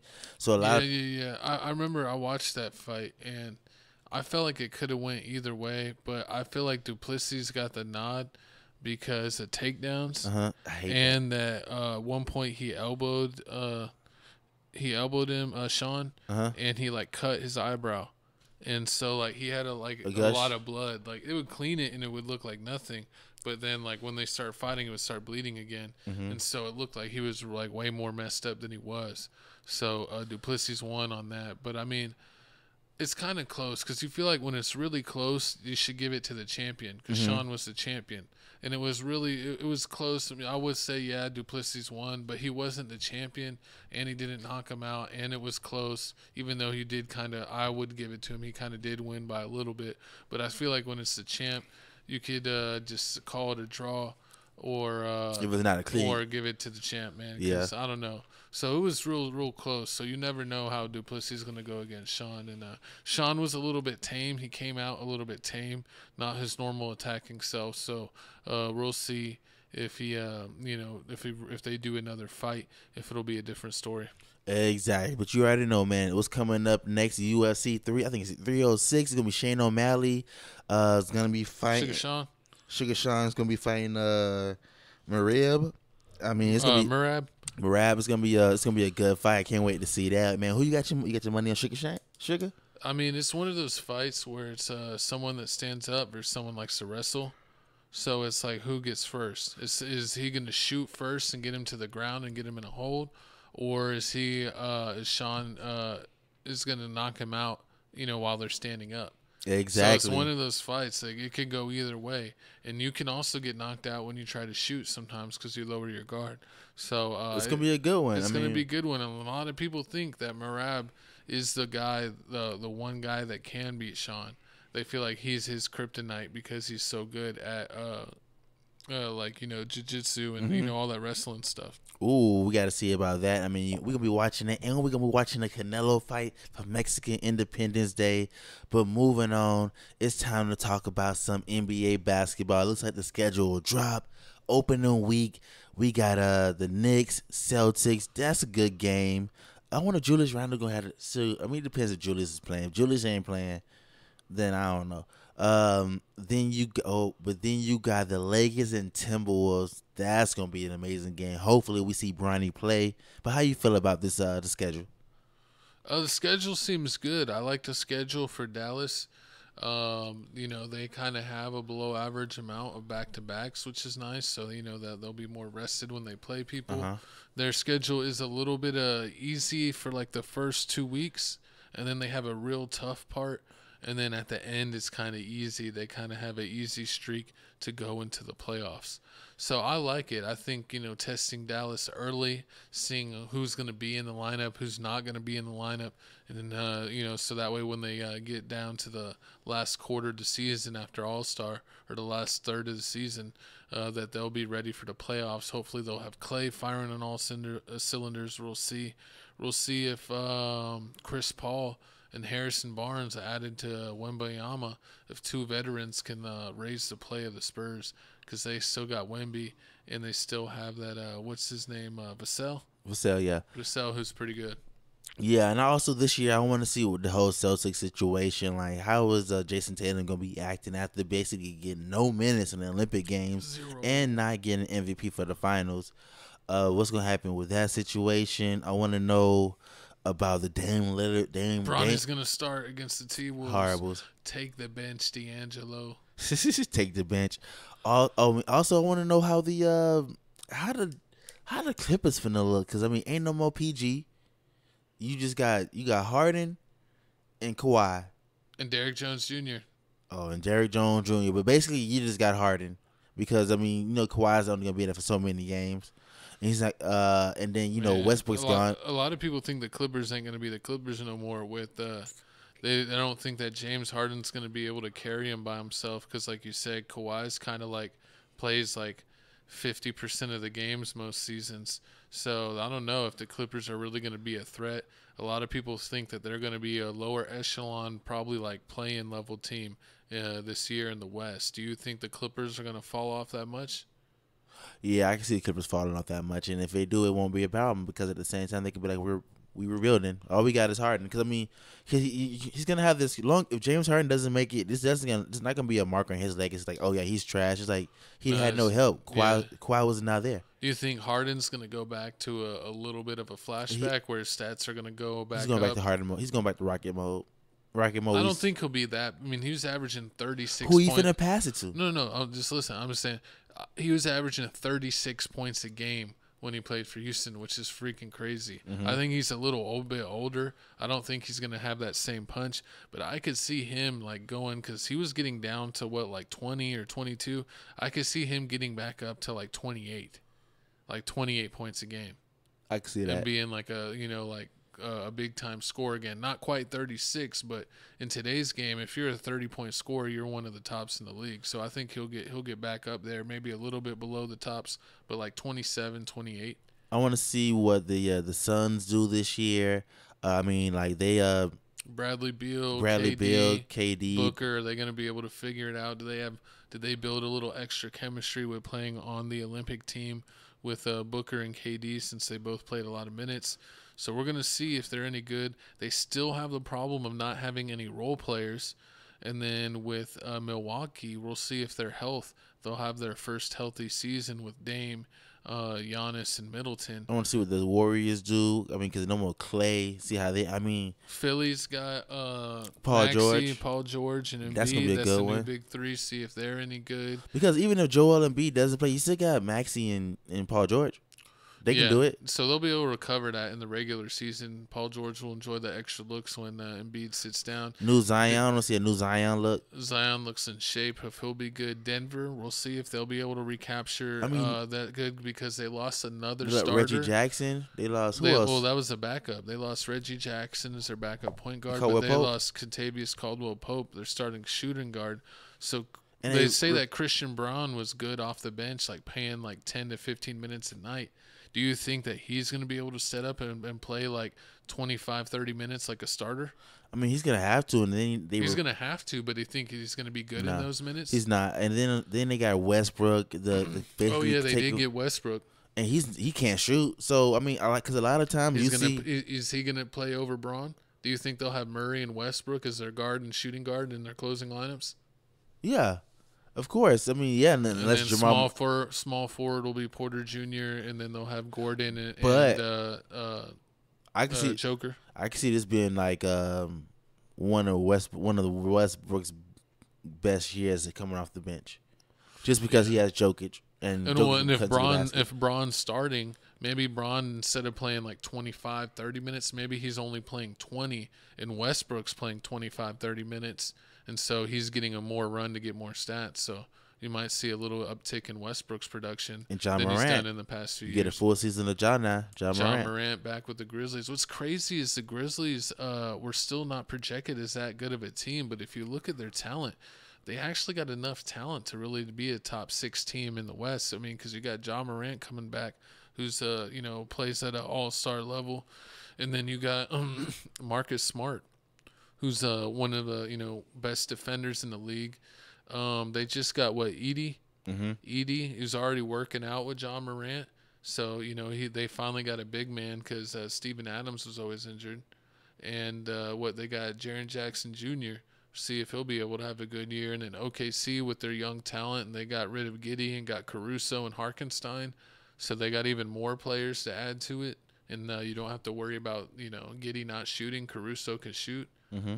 So, and the Knicks getting Mikal Bridges. Hey, so, Knicks might be number 1 in the East this year. Who's your team, Coast? Who are you picking? The Lakers.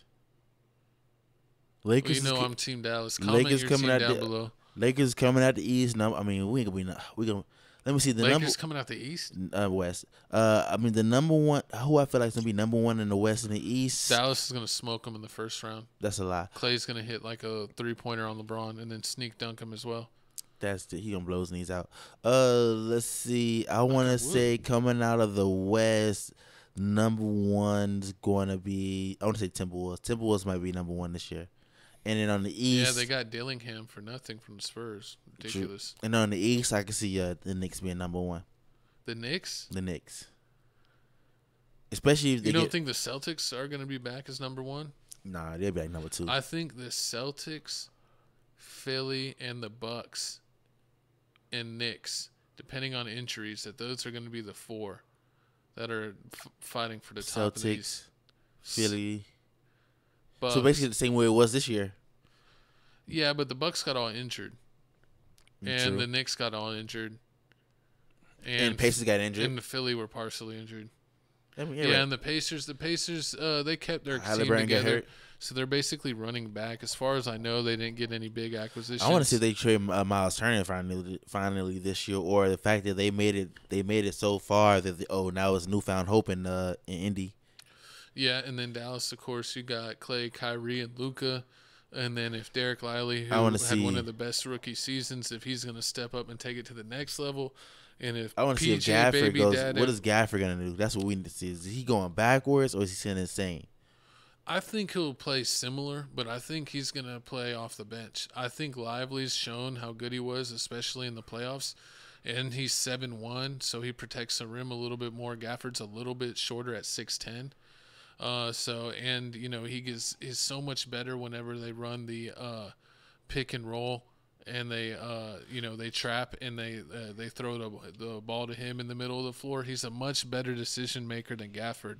Gafford sometimes will turn the ball over or travel trying to do too much, where Lively will either make the dunk, the layup, or the pass. That's the correct decision in that moment. So I definitely think Lively's going to work his way to be the starter. I don't know if game one, if he'll be the, you know what, he might be, because Wemby's 7'4", you might want that 7'1" going against that 7'4". True. But we're going to keep y'all posted on it. That's our quick breakdown of the NBA. That's our quick breakdown of the NBA. Let me see, did I do the video on this one? Okay, guys, we're back.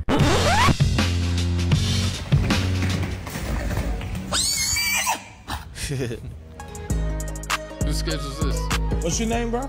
Zay. Minnesota. Get him the out of here. Get him out of here. Damn!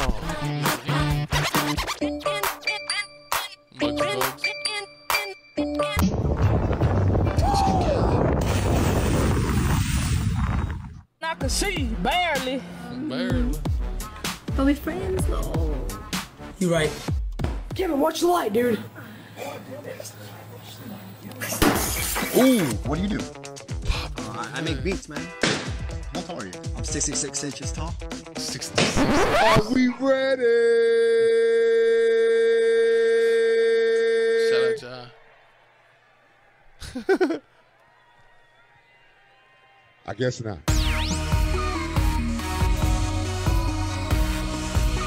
Magic.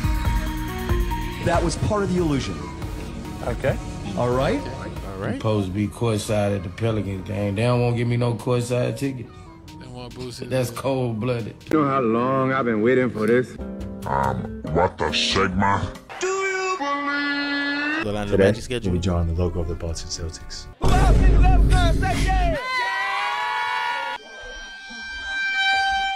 Huh? Man, I don't want to see Orlando Magic post on TikTok their song with some cows dancing.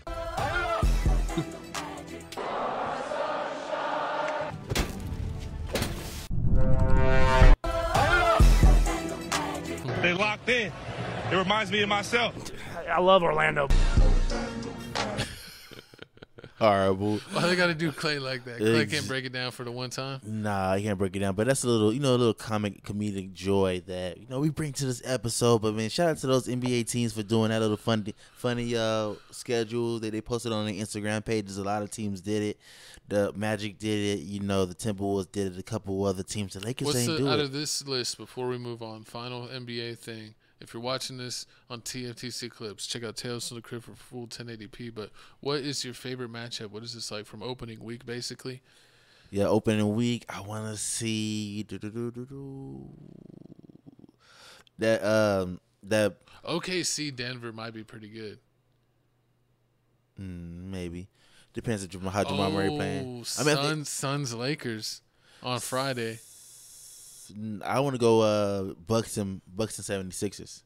So my two favorite, my favorite is of course going to be Dallas because that's my team, and they're playing the Spurs. So it'll be nice to see them versus Wemby. They're at home versus Wemby and Chris Paul in their first game to see how that first look at the new Mavericks, first look at new look Klay Thompson joining the team.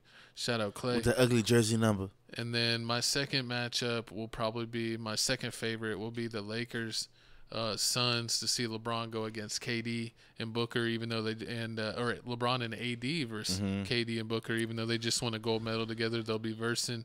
And then my third biggest matchup will be OKC versus Denver. I just think two heavyweights, going at it, and OKC finally got a real center in Harkenstein, so they'll actually have someone to put against Joker rather than him just getting abused, or Chet just getting abused by the Joker. True. And I mean, I'm looking forward to that Lakers-Kings game because we haven't beat the Kings in a long time. Dang, Lakers got 3 games. The Lakers are the most televised games. I think Lakers have the most televised games this year. It's rigged, bro, because it's like every time they think LeBron's retiring. He's the Tom Brady of the NBA. Oh, I want to play 2 more years. Oh, I want to play till my son comes. Now that he's got one son in, he's like, I want to play until Bryce comes. Oh, no, I want to play until Zuri makes the WNBA. He's going to play till he's 55. I believe it. You're going to play until 55. But comment down below how you feel about this NBA schedule. But it's time to talk about New Music Mondays or Tuesday. Shout out that wallpaper. That's my new wallpaper on my phone. Comment, hit us up on Instagram, and I will send you this wallpaper. Exactly. But we got new music. We got new playlists. We got that new ESTG, Never Needed, with Self Play Savage, a couple other bangers on the playlist. Then you take TFTC Music Mix number 5. It'll get you where you need to go. It'll get you right. You don't need the honey pack. It hits the spot. But speaking of hitting the spot, man, we hit with the new music, man. A lot of the new music dropped this week, man. That Post Malone drop. I ain't checked the Post Malone out. I forgot about that. The YG drop. That Gucci drop. No Cap drop. I listened to that. Tinashe drop. I didn't listen to that. Jay Skis. Didn't listen to that. Quando Rondo. He did drop something. Here's for. I don't listen to singing music. Let me see. Chance the Rapper. Kid Cudi. Lewd Soldier. You know he does boxing or some MMA fighting, some type of fighting. Lewd Soldier. Oh, I didn't know he did that. Yeah, he does that now. Lupe Fiasco dropped something. Lupe dropped an album a couple weeks ago. The Prison Tape. Oh, he finally dropped. He dropped another song. You know what year? My co-host used to rap. Exactly. You know what his record company was? What? Drop the Soap. Horrible. But speaking of Drop the Soap Records, looks like here, man, everybody's saying Drop the Soap Records #1 artist. YG dropped the soap on this album. Just Read Up number 3. Now me, I love this. Why does he have a purse on the cover? I mean, it's a Louis bag with money in it. You already know what's going on. Money in it. But horrible. But you know, I mean, I love this album. I mean, I love this. I like this tape a lot. I mean, it's real. Love you some YG. It's real good. He got a lot of good tracks on here. A couple features. He got Ty Dolla $ign features on here. He got a feature on here with Sweetie.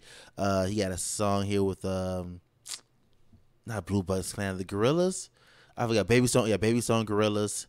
He has some with Baby Stone Gorillas. A couple tracks on here. That's a couple bangers. Y'all gotta definitely listen to it. But a lot of people saying they don't like it.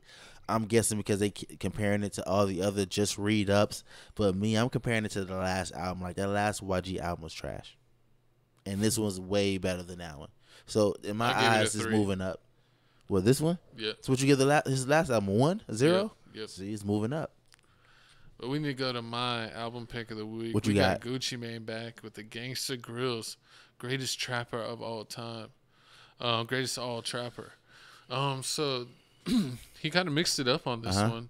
He did some of his classic beats where they kind of had like a remix to him and did different words. So it was pretty good. I give it. It's just that old Gucci Mane flow. It felt like. Yeah, I give it a 9 out of 10. 8.8 out of 10. 9 out of 10 because it's Gucci. It was a Gucci Mane. I mean, surprisingly, it's a real good album, mixtape, whatever you want to call it. It gives you that old Gucci Mane flow.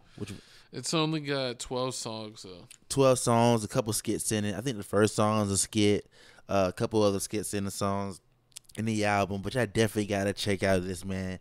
Y'all missed that old Gucci Mane with the only feature on it was JT. Ooh, JT from City Girls? Yeah. Chanel bag. Okay. But yeah, shout out Gucci, man. We always shout out Gucci. We're big supporters. Listen to him from all the DJ drama.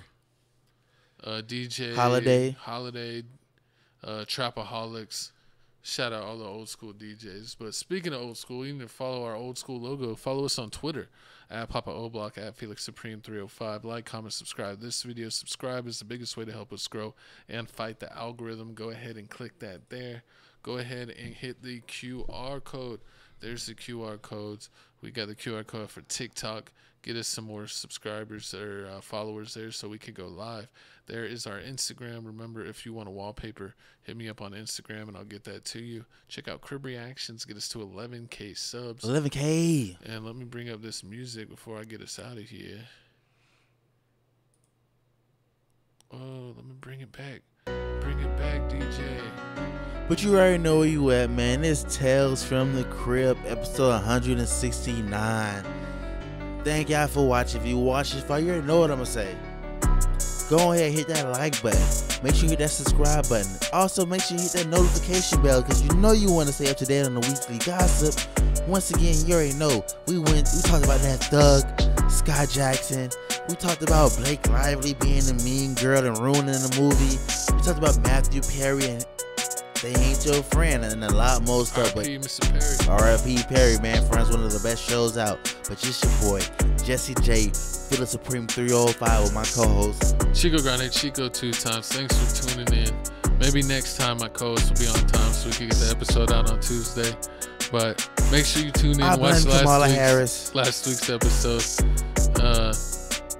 Time to go see some baddies. Time to go watch baddies on the Zeus Network and the Auntie Show. I'm out. It's your boy Chico Grande, Chico 2 times. Felix, your favorite Auntie Supreme 305. Thanks for tuning in. We'll see you next week. Bada bing, bada bang.